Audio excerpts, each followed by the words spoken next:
Good morning, children. Morning, sir. Very good morning. Please sit down.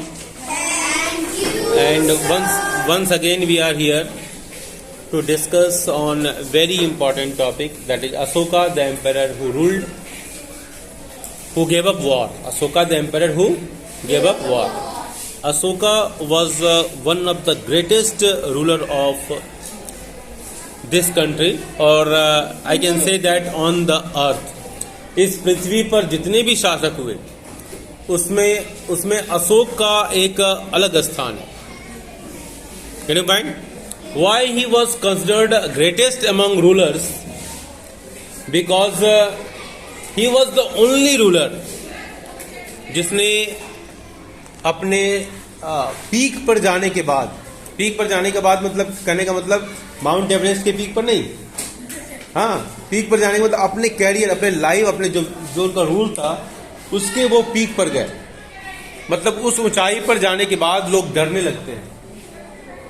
उन्होंने डर का सहारा नहीं लिया अपने राज्य के विस्तार के लिए. उन्होंने किसका सहारा लिया? धम्म का सहारा लिया. उन्होंने सहारा लिया विजडम का सहारा लिया. उन्होंने सहारा लिया प्यार का सहारा लिया. फिर पॉइंट हमने कुछ पॉइंट्स लिखे हुए हैं आपको. Ashoka the emperor who gave up war.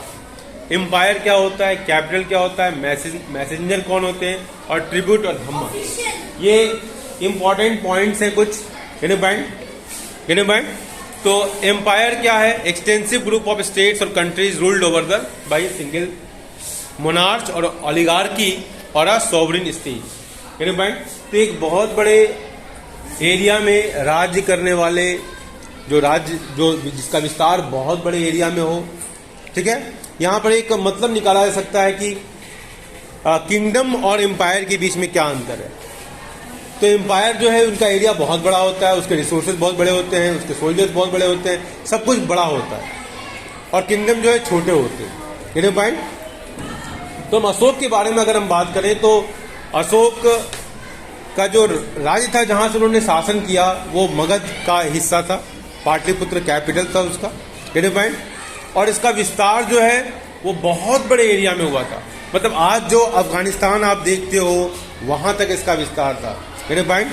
और नॉर्थ ईस्टर्न एरिया में भी इसका बहुत बड़ा विस्तार था. दक्षिण भारत में विस्तार था. और ये संस्कृति जिसको अशोक ने अडॉप्ट किया था, भगवान बुद्ध की शरण में गए, उनकी फिलॉसफी से वो प्रभावित हुए. भगवान बुद्ध जिनका जन्म क्षत्रिय कुल में हुआ था, शाक्य कुल में. पॉइंट. शाक्य वंश के राजाओं कपिलवस्तु जो लुम्बिनी आजकल नेपाल में है. तो मगध साम्राज्य की स्थापना, गुप्त साम्राज्य की स्थापना, मौर्य साम्राज्य की स्थापना चंद्रगुप्त मौर्य ने की थी. किसने किया था? वो अशोक के क्या थे? दादाजी, ग्रैंडफादर. पॉइंट.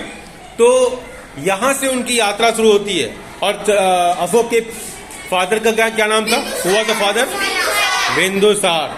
और ये सब लोग, इनकी सीट जो थी, कैपिटल जो था, जहां से एडमिनिस्ट्रेशन होता है, जहां से रूलिंग होती है, उसको कैपिटल कहते हैं. इनकी कैपिटल कहाँ थी? अशोका की कैपिटल कहाँ थी? पाटलिपुत्र. Very good. इसकी कैपिटल कहाँ थी? पाटलिपुत्र. तो ये वहां से ये राज्य विस्तार होता गया. और फिर अशोक ने धम्म को फॉलो किया. धम्म क्या था? ठीक है, एक लोकल लैंग्वेज में लोगों को शिक्षाएं दी गई और इन शिक्षाओं के माध्यम से लोगों के अंदर कल्याण की भावना डाली गई. पॉइंट. चलो हम इस विस्तार पर हम कल भी इस पर बात करेंगे. टाइम हमारा हो चुका है. Thank you.